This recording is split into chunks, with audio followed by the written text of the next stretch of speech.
gente boa, tudo bem com vocês? Estudando bastante. Estamos indo na reta final do ano e também na reta final do ensino médio para praticamente todos. Então, a preocupação é se a gente tem aprendido, se a gente tem estudado o suficiente para os desafios que vêm pela frente, tá? Então, eu particularmente em geografia estou preocupado para que você tenha, né, uma abrangência, se tenha a leitura de todos os conteúdos, né, que são fundamentais para ir bem nesses desafios, né, que muitas vezes são oportunidades muito legais, né, oportunidades únicas que, se perdidas, muitas vezes elas não voltam, tá? Então é extremamente, né, importante a gente aproveitar essa reta final para se preparar da melhor forma possível, tá? Então, conforme vocês podem ver, um dos temas importantes, né, da geografia, né, para o terceirão é a regionalização do Brasil e as perspectivas, né? Por isso que eu coloquei esse fundo aqui, né, a bandeira do Brasil, para a gente entendermos um pouco mais sobre o Brasil, né? Vocês podem ver que o próprio livro, né, a partir da unidade 4 e os capítulos 10, 11, né, toda a reta final do livro, ele acaba trazendo essa abordagem numa leitura muito interessante para a gente entender o Brasil no contexto mundial. O que é o Brasil, o que somos e, sobretudo, como que o Brasil é visto e qual que é as perspectivas do Brasil dentro dos próximos anos.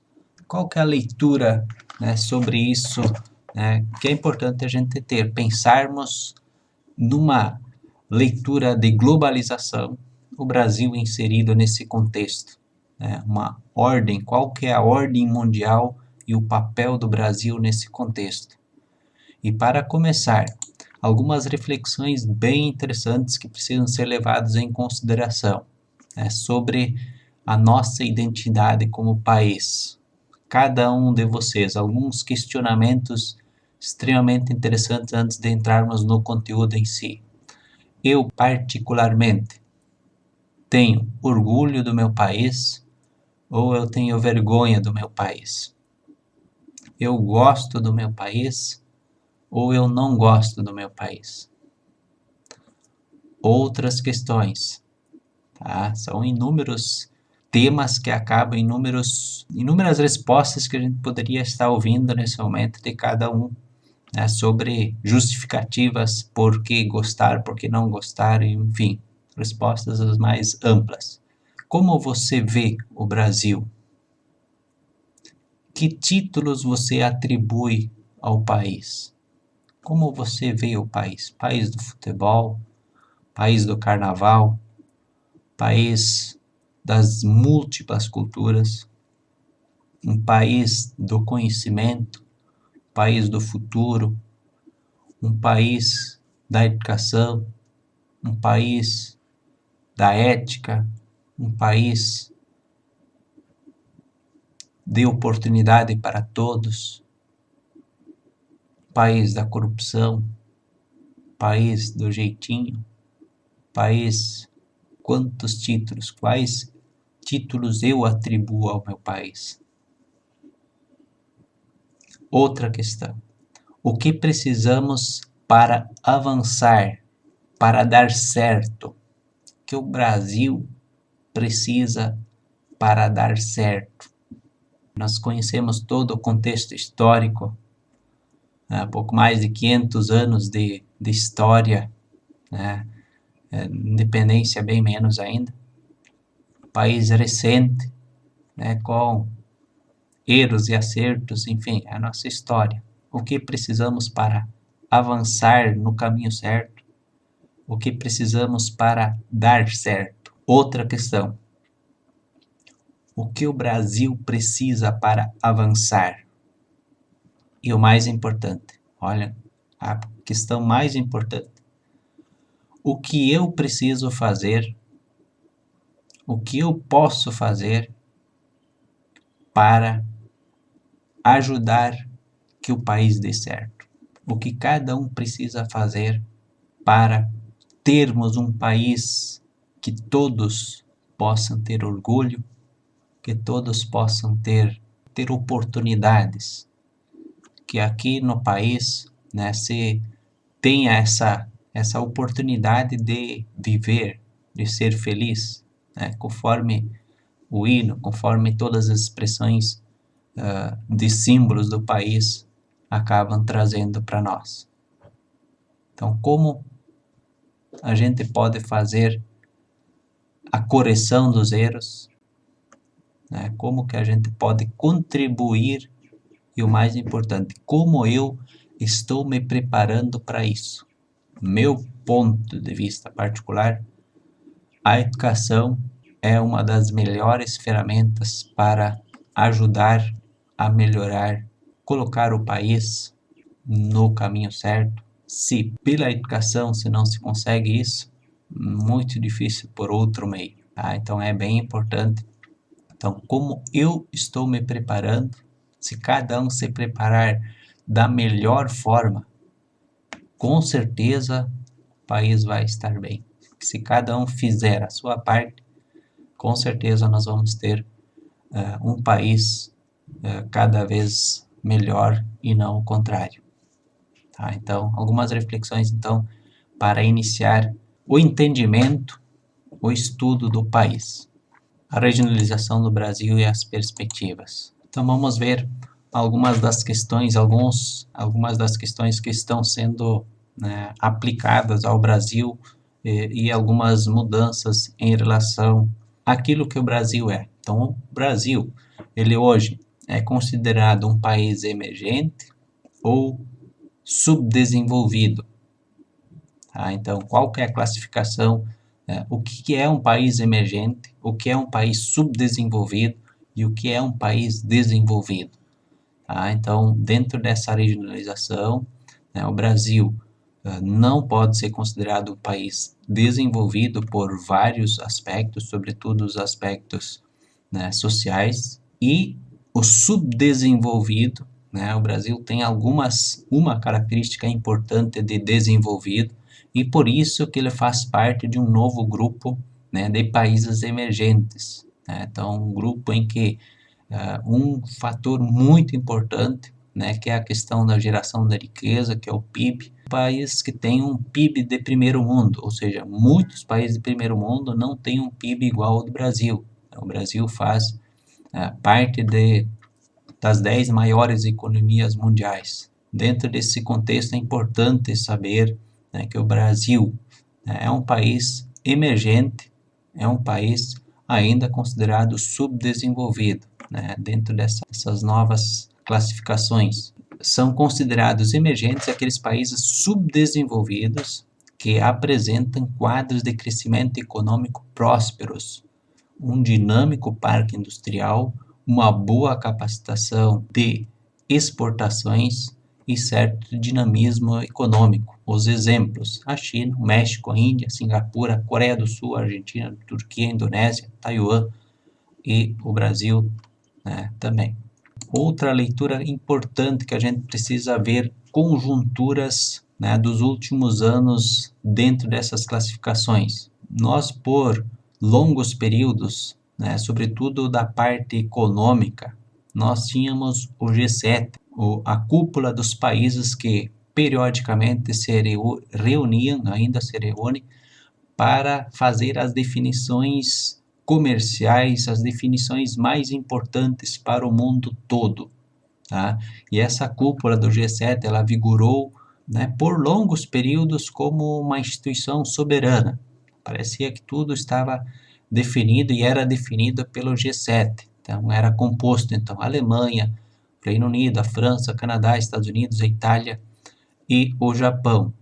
Houve uma mudança pós isso, né, vocês podem estar acompanhando, foi criado logo depois o G8, porque isso, a Rússia, dentro de um contexto, Segunda Guerra Mundial, Guerra Fria, a Rússia foi em virtude do sistema, era uma grande potência, ela deixou de ser uma grande potência, e ela está vindo, né, ela está se recompondo de uma forma muito rápida e ela, em virtude dessa nova dinâmica mundial, ela tem um poder, né, de intervenção muito grande e ela, né, tem quase o direito de exigir de estar fazendo parte dessas cúpulas, né, das decisões do mundo.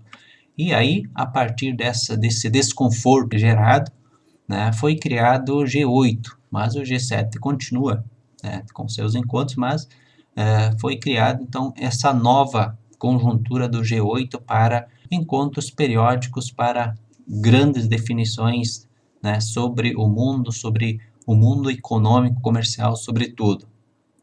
E, paralelo a isso, junto com esse desconforto dos últimos anos, né, surgiu também, sobretudo, iniciado pelos países emergentes, uma nova configuração um pouco mais democrática. Vários países, sobretudo pelo seu potencial econômico, pela sua interferência na economia.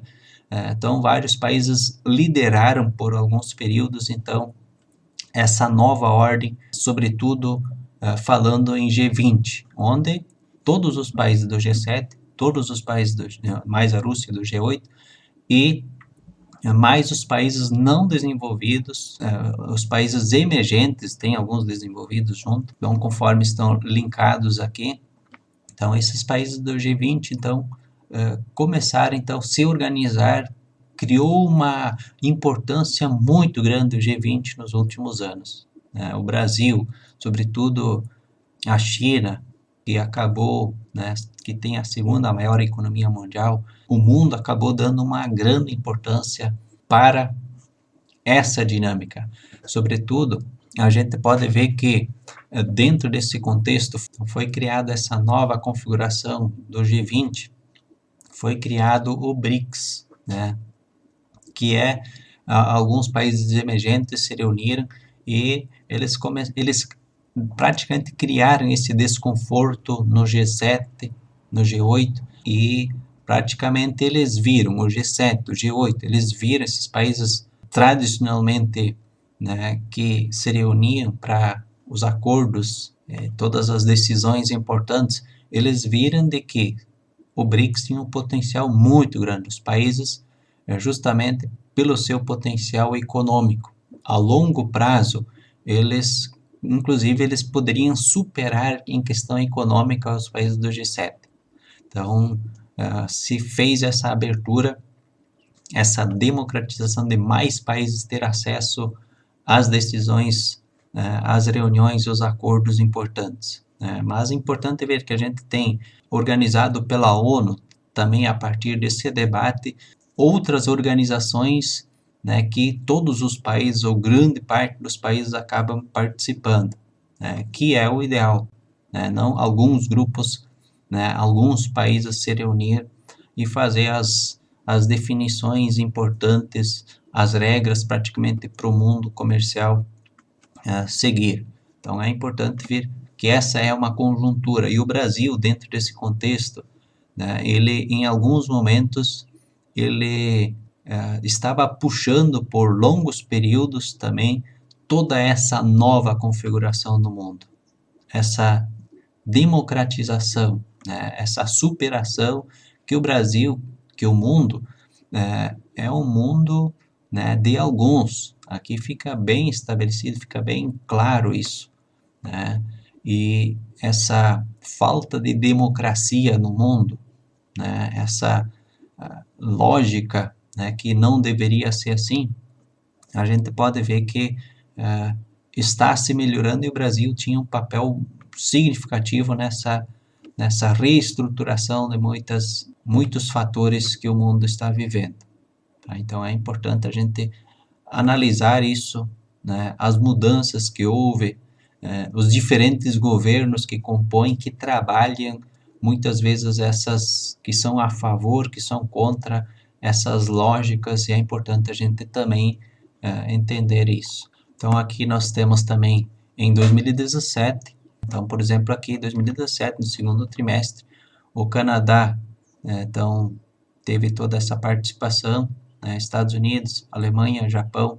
Então, depende, se a gente pegar partes do ano, a gente vê que países acabam tendo rendimentos bem maiores, menores, né, do que outros. E agora, com a pandemia, a gente pode ver que essa marca, né, o PIB acaba tendo alterações bem maiores e países acabam sendo beneficiados, outros acabam tendo prejuízos significativos, né, que acaba mexendo ainda mais na configuração da ordem mundial nesse sentido. Então, aqui em 2015, 2016, as 13 maiores economias do mundo, né, de acordo com o FMI.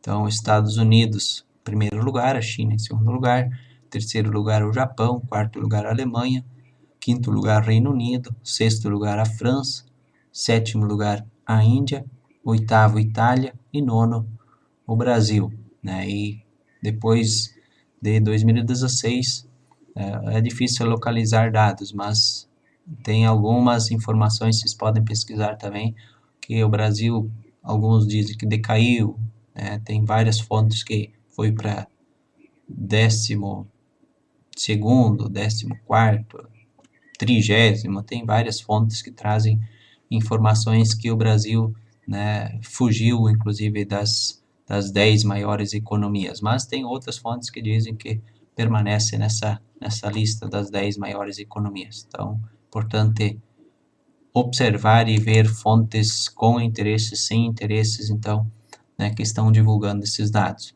Então, o BRICS, que eu falei antes, é importante ver, né, que compõe o grupo, né, dessa organização, né, o Brasil, a Rússia, a Índia, a China e a África do Sul. E olhem só, eles detêm juntos aproximadamente 40% da população do globo e um quarto do território terrestre. E atualmente 18% do PIB mundial. Esses dados, eles fizeram com que se provocasse então uma nova ordem mundial, né, uma nova visão sobre o mundo, justamente para incluir, né, nos últimos anos houve essa mudança, sobretudo puxada pela China, né, pelo Brasil, pela Índia, né, que conseguiram em algum momento essa voz para serem ouvidos, países não desenvolvidos fazer parte de reuniões extremamente importantes de decisões. Então, toda essa ordem foi provocada por esses números aqui e, sobretudo, pela projeção da porcentagem do PIB, né, para os próximos anos. 18% já tinha em 2016. Então, o PIB do Brasil, da Rússia, da Índia, né, da China, né, então da África do Sul, de outros países também, ele tinha um crescimento considerável, expressivo. Então, as regionalizações do território brasileiro. Então, vamos aos detalhes oficiais em relação a isso. Então, o Brasil, oficialmente, pelo IBGE, está regionalizado em 5 grandes regiões, as quais nós temos aqui através desse mapa que todos conhecem. Então, são uma das regionalizações mais usadas para os diferentes contextos. E é importante ver de que cada região aí possui características muito diferentes em diferentes aspectos sociais, econômicos, climáticos, né? Então, são praticamente, alguns até usam 5 Brasis dentro de um Brasil, né? Se alguém tiver a oportunidade de sair, ir para outras regiões, em diferentes contextos, parece que está em outro país, de tão diferente que é. E por isso que foram criados também essa regionalização, para entender e estudar e acompanhar a evolução, né, de cada uma delas nesse contexto. E existem outra regionalização, né, que o livro acaba trazendo mais detalhes em relação a isso. Então, nós temos essa regionalização do IBGE que passou por várias mudanças, né, até chegar à fase atual. E nós temos, então, a outra regionalização que, a princípio, o livro acaba trazendo um capítulo inteiro sobre isso. É sobre as regiões geoeconômicas, tá? Então, que divide o Brasil em 3 grandes grupos, né? Sobretudo de acordo com a questão econômica, né, e geográfica, né, os dois grandes critérios que acabam definindo essa regionalização, também definida como complexos regionais. Então, divide o Brasil em Amazônia, em Nordeste e Centro-Sul. Tá? Então, o critério para essa regionalização, então, relações socioeconômicas e históricas entre as diversas áreas do território brasileiro. Esses contextos, levando em consideração esses critérios, então se cria 3 Brasis num Brasil, né? Ou seja, 3 grandes subdivisões. Então, ela desconsidera os limites dos estados. Então, ela não segue. Então, um estado pode fazer parte de mais do que um complexo. Até aqui tem 3 complexos devido às... E ela muda com o passar dos anos. Então, depende se tem mapas... Nos últimos anos, você vai encontrar mapas bem diferentes em relação a esses complexos que ela acaba sendo ajustada conforme as características, né, que o Brasil, que a região acaba incorporando. Então, aí nós temos os detalhes dela. A regionalização geoeconômica ou complexos regionais. Então, a Amazônia, baixa densidade demográfica, processo de ocupação recente, ligado aos grandes projetos agropecuários e minerais, pelo clima quente e pela alta pluviosidade e pela vegetação equatorial. Então, essa é a característica da região amazônica, da Amazônia, desse complexo regional.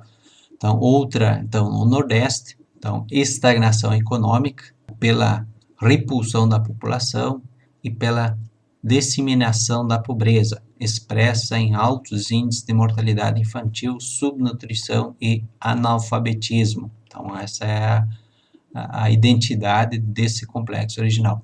Também o Centro-Sul destaca-se, então, como centro econômico do Brasil, concentrando 70% da população e é a maior parte da produção industrial agropecuária do país. Então, ela detém toda esse título, ela vem crescendo, ela vem se expandindo sobre as demais também, conforme a gente pode estar vendo na evolução dos mapas com o passar dos anos. Então, aqui tem uma outra regionalização que o livro também acaba trazendo, que acaba tendo o título, né, de 4 Brasis, né, num país só. Ela acaba tendo essas regionalizações, né, que, de acordo com o geógrafo Milton Santos, acaba justificando e comprovando que existem esses complexos, essa regionalização de acordo com os critérios meio técnico, científico e informacional. Então, dentro desse critério existem essa regionalização, que é menos usada, mas existe para alguns setores, ela é levada em consideração. Além de outras regionalizações que existem, que são muito usados, sobretudo para entendermos diferentes temas. Então, nós temos os domínios morfoclimáticos, que acabam classificando o Brasil, né, de acordo com cada domínio. Então, nós temos também os biomas, enfim, temos inúmeras classificações que são usadas também para classificar o Brasil dentro desse contexto. Outra característica também, nos últimos anos, vocês podem ver que é um mapa do Brasil um pouco diferente. Nos últimos anos, praticamente parou de tramitar também essa formatação que nós podemos ver aí, né? Mas ainda está no Congresso, está sendo debatido constantemente para se criar, então, 18 novos estados, para que, né, a justificativa para a criação, né, alguns anos atrás foi debatido bastante essa questão da divisão aqui do estado do Pará em Tapajós e Carajás, né, que a princípio era para ser um dos grandes pontapés iniciais para a criação de novos estados, porém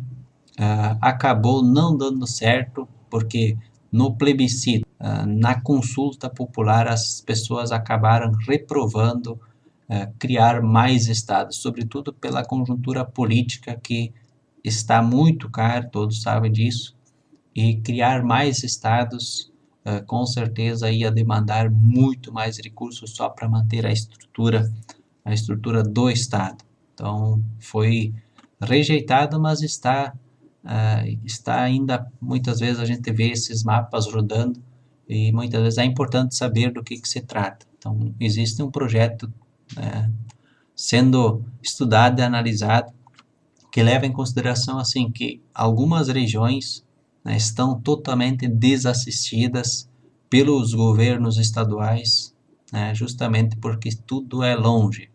Né? A gente pode ver aqui, Porã é longe da capital, é longe do estado. Mesmo assim, se comparar a outros estados, nós geograficamente estamos próximos.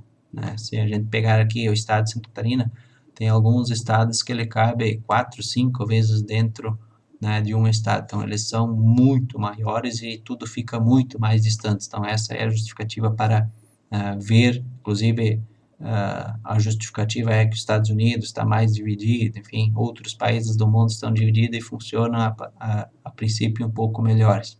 Mas a empolgação desse projeto, né, praticamente já foi reduzida justamente porque as primeiras etapas não vingaram. Né, mas existe todo esse estudo, né, inclusive a nossa região com a probabilidade de fazer parte do estado do Iguaçu. Né? Da onde que veio isso? De um antigo estado, território do Iguaçu que já existia em algum momento. Portanto, ver, estudou a história, pode ver que isso tem essa origem. Muito bem? Então, essas seriam algumas das provocações, algumas das orientações sobre esse tema tão importante, sobre a regionalização e as perspectivas, né, que o Brasil tem, algumas delas. E vamos para a atividade que vai ser mais desafiadora ainda, né, que inclusive vai estar sendo gerado nota. É uma atividade que vai gerar nota. Ela pode ser individual ou em duplas, vocês que escolhem. Então, vejam só, é uma atividade simples, mas ela precisa ser bem feita para que a gente consiga gerar a avaliação certa. Então, o que consiste? Então, fazer uma gravação. Vejam só, tem 2 capítulos no livro, né? Sobretudo o capítulo 10, a partir da página 120, e o capítulo 11, a partir da página 142, tratando desse tema. Um, focando a questão das perspectivas, fazendo essas leituras do Brasil em relação ao seu crescimento, em relação aos fatos históricos mais recentes, fazendo perspectivas para o Brasil. Potenciais, dificuldades, né, problemas, tá num capítulo elencado. E depois, as principais regionalizações, né, que o Brasil está classificado. Lembrar de que a regionalização do IBGE é mais foco do ensino fundamental, né, por isso que ele não dá tanta importância a essa, por mais que ela seja a mais usada e mais importante. Né, então, ele acaba focando os complexos, né, conforme eu falei, né, mas vocês escolhem, então, algum dos temas que obrigatoriamente esteja no livro. Pode ser complementado com outras fontes, sem problema nenhum, mas o tema obrigatoriamente tem que estar no nosso livro. Então, fazer o quê? Uma gravação de 3 a 5 minutos. Então, falando inicialmente dessas perspectivas do Brasil, né, se são boas, se são desafiadoras, se são péssimas, é você que escolhe, né? Mas fale das perspectivas. Né? E o segundo item, falar de uma das características da regionalização. Né? Você escolhe a regionalização e as características que você vai estar trazendo desta regionalização, né? Ou simplesmente falar de uma regionalização, de uma região das regionalizações. Né?